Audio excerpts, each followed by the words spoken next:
The sea was a monster. In the depths of winter, the North Atlantic Ocean is a place of profound and unforgiving power. It's a realm where nature's fury is absolute, a cold, gray expanse that has claimed ships and souls for centuries. It was January 1961, the 15th day of the month, a date that would be etched into the memory of the United States Air Force. 64 miles off the coast of Massachusetts, a storm was building. Not just any storm, but a nor'easter of terrifying ferocity. A meteorological bomb churning the ocean into a liquid frenzy. Winds howled like a freight train, gusting to over 100 miles per hour. They tore the tops from the waves, filling the air with a blinding Salt Lake spray that stung like needles. Waves rose like gray mountains, 60-foot walls of water, marching in relentless succession, each one a hammer blow waiting to fall. They crashed against steel, a sound that was deafening. A constant, violent shudder that vibrated through the very bones of the structure. In the middle of this chaos stood a man-made island, an improbable structure, a lonely sentinel in the vast, angry ocean. Its official designation, Texas Tower 4. A tower of metal on 3 long legs. Pinned to the seabed, it was an engineering marvel of its time, designed to be an early warning radar station, a vital electronic eye watching the skies for Soviet bombers. Men lived there. 28 of them, a mix of Air Force technicians and civilian contractors. They worked there, maintaining the complex radar equipment, standing watch in rotating shifts, a critical link in America's Cold War defense. They were supposed to be safe there, but the tower had a troubled history. It groaned and swayed even in moderate seas, earning it the ominous nickname, Old Shaky.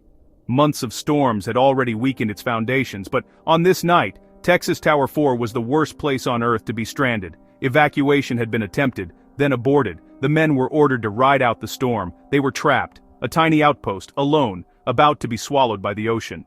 Every wave that struck sent a terrifying jolt through the deck. The men could hear the metal groaning, twisting, protesting its fate. Their steel fortress was beginning to fail. The pins holding its legs to the ocean floor were shearing off. The structure was losing its grip, and with it, the lives of the 28 men on board hung by a thread. The towers were born from fear. In the 1950s, the Cold War was a chilling reality. America feared a surprise bomber attack over the North Pole. Land radar could not see far enough over the ocean. There was a gap in the defenses. The solution: stations built at sea. They were nicknamed Texas Towers. 3 were built. Texas Tower 4 was the furthest from shore. It stood in 185 feet of water. Its pinned legs hit a fatal flaw. A marvel of engineering, built to watch the sky, not the sea below. 80 miles off the coast of New Jersey, Texas Tower 4 stood as a lonely sentinel in the vast expanse of the Atlantic. For the men stationed there, life was a predictable cycle of duty, punctuated by the profound sense of isolation that came with being so far from shore. It was a world unto itself, a tiny, man-made island dedicated to a single critical purpose: watching the skies. The crew was a unique blend of military discipline and civilian expertise. United States Air Force personnel trained as radar operators and controllers worked alongside civilian technicians from companies like RCA and Bendix. They operated around the clock with 12-hour shifts, ensuring the tower's electronic eyes never closed. This constant vigilance was the core of their mission, a silent, unending watch against the threat of Soviet bombers approaching from over the horizon. In the heart of the tower, the operations room was a world of glowing screens and quiet concentration. Here, they monitored, maintained, and kept the complex machinery alive. Below decks, the living quarters were cramped and functional. The constant, low-frequency hum of the diesel generators was the tower's heartbeat, a sound that permeated every moment of life on board. To combat the monotony, the men found simple diversions. On calm days, they fished from the lower decks, read books, or gathered to watch films projected onto a makeshift screen. These moments of normalcy were precious, a brief respite from the reality of their precarious existence. But even in the fairest weather, the tower was never truly still. It moved with the rhythm of the ocean, a gentle but constant swaying that served as a reminder of the powerful forces it was built to withstand.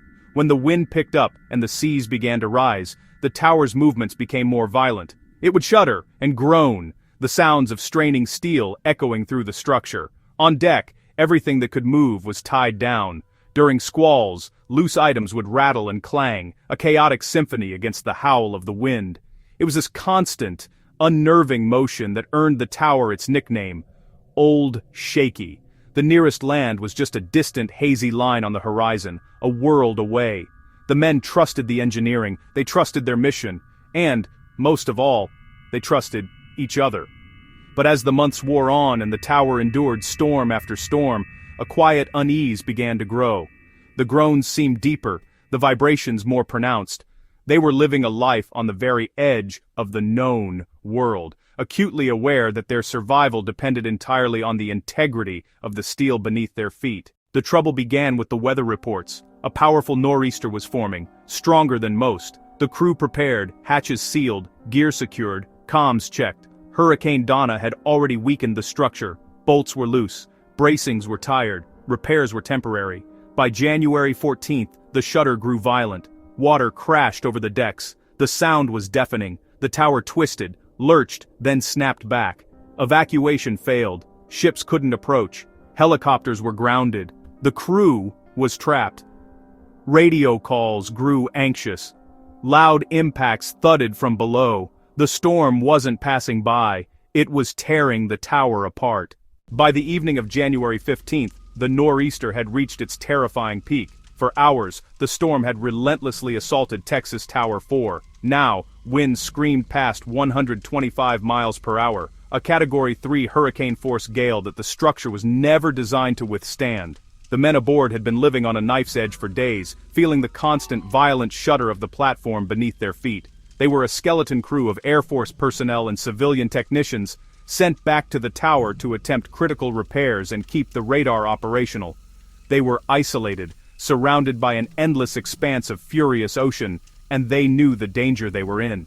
Monstrous waves, cresting at 60 feet high, hammered the tower's already weakened supports. Each impact was like a battering ram, sending shockwaves through the entire structure. The tower's unique three-legged design, with its pinned connections at the seafloor, was tragically susceptible to a phenomenon called resonance. The storm's rhythm was beginning to match the tower's natural frequency, amplifying the swaying motion with each successive wave, twisting and torturing the steel beyond its limits.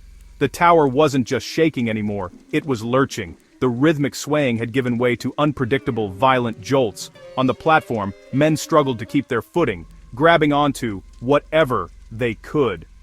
The structure groaned under the immense strain, a constant, deep-throated sound of tortured metal that filled every corner of the living quarters and operational decks. Around 7:20 p.m., a deafening bang, louder than any they had heard before, ripped through the cacophony of the storm. It was a sharp, explosive sound, like a cannon shot.